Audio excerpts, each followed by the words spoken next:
श्रीषष्ठी देवीस्तोत्रम् ध्यानम् श्रीमन्मातरमम्बिकां विधिमनोजातां सदाभीष्टदां स्कन्देष्टां च जगत्प्रसूं विजयदां सत्पुत्रसौभाग्यदां सद्रत्नाभरणान्वितां सकरुणां शुभ्रां शुभां सुप्रभां षष्ठांशां प्रकृतेः परं भगवतीं श्रीदेवसेनां भजे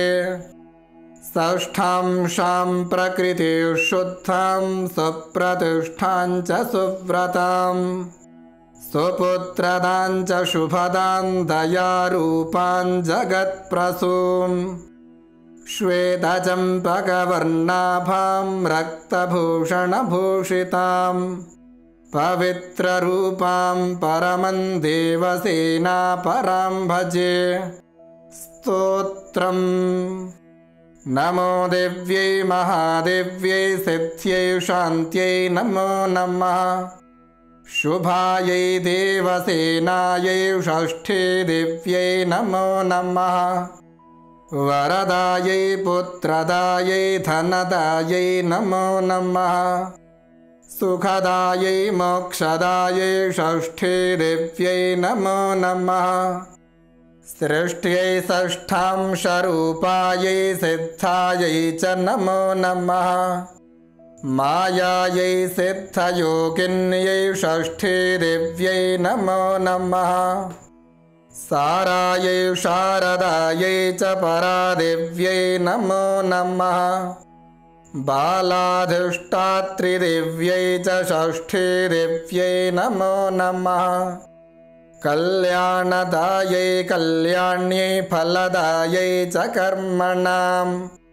प्रत्ययै सर्वभक्तानां षष्ठी देव्यै नमो नमः पूज्यायै स्कन्दकान्तायै सर्वेषां सर्वकर्मसु देवरक्षणकारिण्यै षष्ठी देव्यै नमो नमः शुद्धसत्त्वस्वरूपायै वन्दितायै नृणां सदा हिंसाक्रोधवर्जितायै षष्ठी देव्यै नमो नमः धनं देहि प्रियां देहि पुत्रं देहि सुरेश्वरी मानं देहि जयं देहि द्विषो जहि महेश्वरी धर्मं देहि यशो देहि षष्ठी देवी नमो नमः देहि भूमिं प्रजां देहि विद्यां देहि सुपूजिते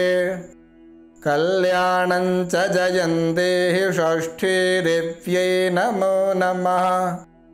फलश्रुतिः इति देवीं च संस्तुत्य लभेत् पुत्रं प्रियव्रतं यशस्विनं च राजेन्द्रं षष्ठी देवी प्रसादतः षष्ठी स्तोत्रमिदं ब्रह्मन् यशृणोति तु वत्सरम् अपुत्रो लभते पुत्रं वरं सुचिरजीवनं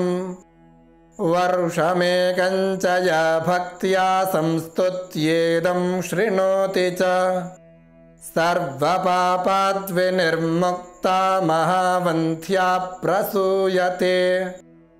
वीरं पुत्रं च गुणिनं विद्यावन्तं यशस्विनं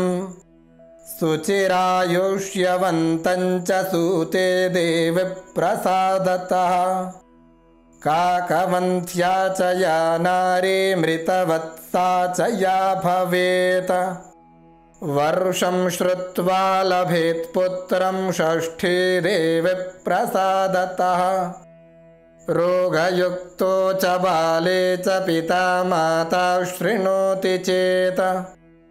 मासेन मुच्यते रोगान् षष्ठी देवी प्रसादतः